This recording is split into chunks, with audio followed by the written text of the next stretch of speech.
some parallels between the Roman Empire and the United States.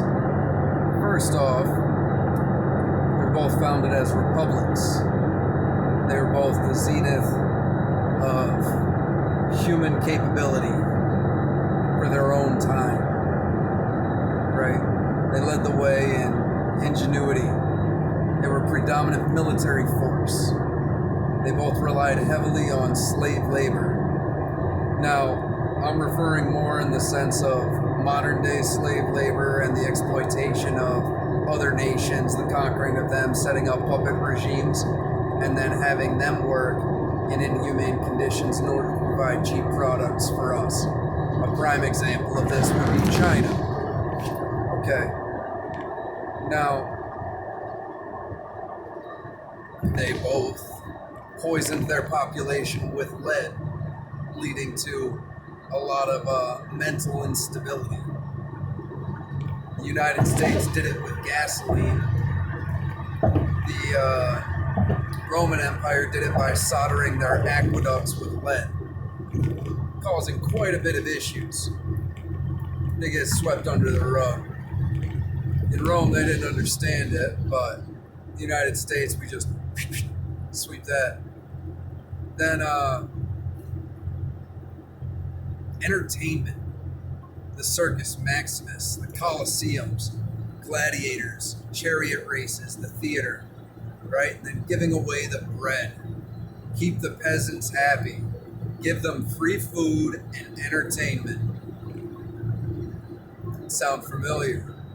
And then the individuals who are best able to provide this entertainment will be held in the highest esteem. They will be rich beyond belief, right? And then you let the rich elite have a mass influence in the political ongoings, right, which inevitably leads to the destruction of the republic. We're not there yet in the United States. We do not have an emperor yet. Total military dictatorship. But we're working on it. Okay. Now, Rome would conquer nations. They would take their people as slaves. Or they would take the sons of chieftains or whoever in the tribe, young men, young enough to be indoctrinated. And they would indoctrinate them into the military. They would be a part of the Roman Legion. Some of the fiercest, most disciplined soldiers in the world. Now, the United States does something similar. We allow people from nations that are compliant with us to come to the United States and learn different skills and learn our ways. They get comfortable, right? They get used to making money. They stay here, whatever. But not all of them stay. Some of them take the skills acquired and they go back to their own nation, right? There was a Germanic tribe where the chieftain's son went and trained with the Legion, came back and led an entire revolt against Rome, right? Because now he had the military knowledge to organize his people, as well as understanding the intricacies of Rome and the way that they function, especially in the military aspect.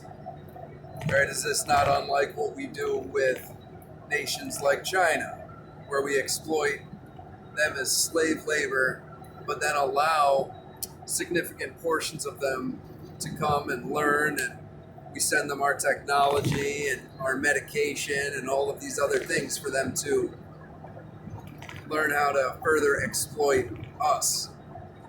But they've gotten fat on our laziness, right? Because we inherited the hard work of our ancestors or the hard work of people here in the United States, right? Because for a while it was self-sufficient. It wasn't until, let's say around 1900s that it started trying to exploit, trying to stick its tendrils out.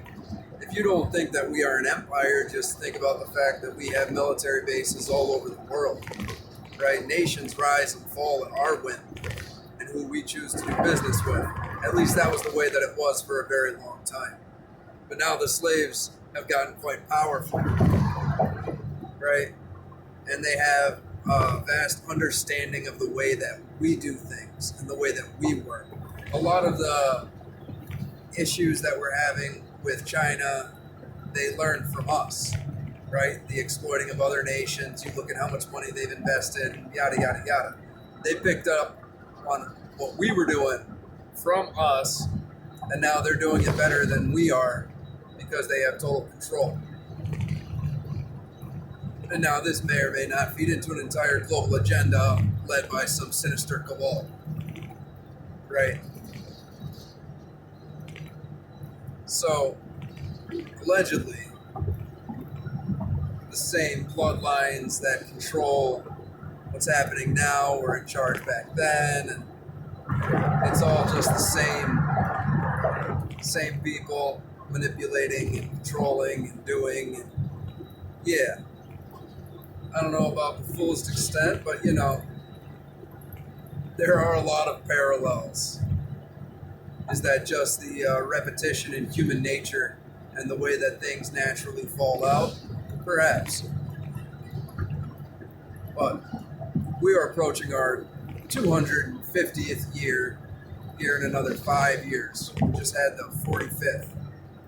So I suppose we'll see what the next 5 years brings. Hopefully, we're able to turn this franchise around. We're able to learn from history. We're able to right the mistakes that we have made. We're able to move forward as a united nation. Not the United Nations. A united nation. I am very much for America and the traditional American ideals. Right? The fact that everybody has a right to liberty. Everybody has a right to the pursuit of happiness. These types of things. I like that. It's good. Freedom of speech. The right to bear arms. That's everything I'm about. It comes down to it. And so I definitely would not want to be under a regime like the CCP. I definitely do not want America to end up that way. However, we have definitely become a socialistic, crony capitalistic, gluttonous blob that is quite apparently not able to sustain itself. And we can blame whatever cabal, whatever thing is going on, and there are people more responsible than others. But the real issue lies with us. Right? We only need to look in the mirror if we want to find out who's guilty for allowing these things to transpire continually. Now, I'm only 30 years old. I haven't been contributing for as long as some. We all have a role to play, and we all need to do something. It doesn't have to be big, it doesn't have to be crazy, but it's got to be in the way of building up, not tearing down. We got to understand that we're all brothers and sisters in this, and we are in this together.